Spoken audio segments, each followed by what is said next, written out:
Shri Parasakthi Vidyalaya Cbse Class 7th Subject English. Good morning, students. Today we are going to study the 6th chapter of the supplementary reader, I Want Something in a Cage, written by L.E. Green. All of you take your English supplementary reader for the class. Let us go to the class. Students, I hope you that all of you take your supplementary reader for the class. Take the page number 36. I Want Something in a Cage, written by Ellie Gray. Here I am going to take the summary of the 36 and 37 pages. Okay, let us go to the story. Mr. Purcell wanted a pet shop. He sold cat and dog and monkey. He also sold a fish food and bird seed. The bird and the other small creatures were closed up in a cage. They moved about madly in circles. They made a lot of noise, but the person was used to that. Each morning the person sat on high stool behind the counter to read the morning paper. As he read, he smiled or frowned. It was a rough day. A faint wind was blowing. A bell at the door rang. Whenever a customer entered the shop that morning, it didn't ring. A stranger entered the shop and stood before the owner. Now take the page number 38 and 39. The man wore a cheap, ill-fitting suit. Her hair was cut short. He ran his eyes around at the cages.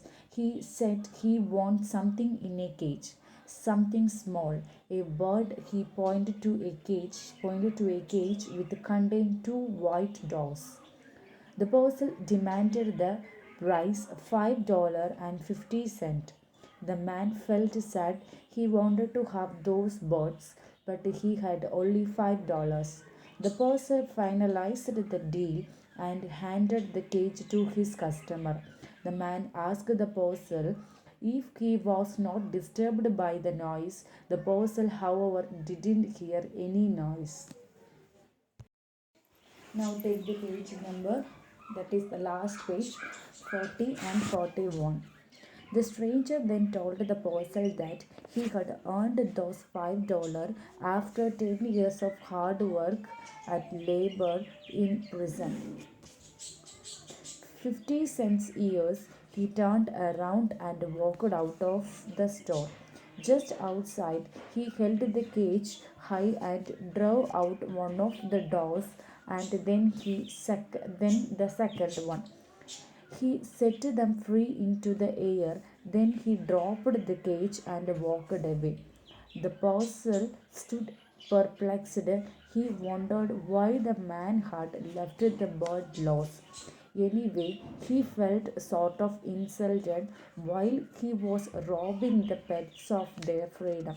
The stranger had spent his total earning on buying and then liberating them. Students, this is the story. You have to read this one, and this is very easy story. This story is about a freedom, and you have to read this one because here they are saying about realizing the value of meaning of the freedom. Okay, the person did not give much importance to freedom, and he sold the pet in a cage and earned the money. He took a pleasure in caging the birds and animals, and he was crazy about gaining money. But the customer was built of different stuff. His prison life had made him realize the value of the freedom. And he brought the pair of doves with the money he had earned in the jail. And he drew out the doves from the cage and tossed them into the air. And he took the pleasure of freeing the engaged bird. Thus, we can say that both purser and the customer were shortly different from each other. And you have to read the story, and you have to study the question answers of this lesson. Thank you, children.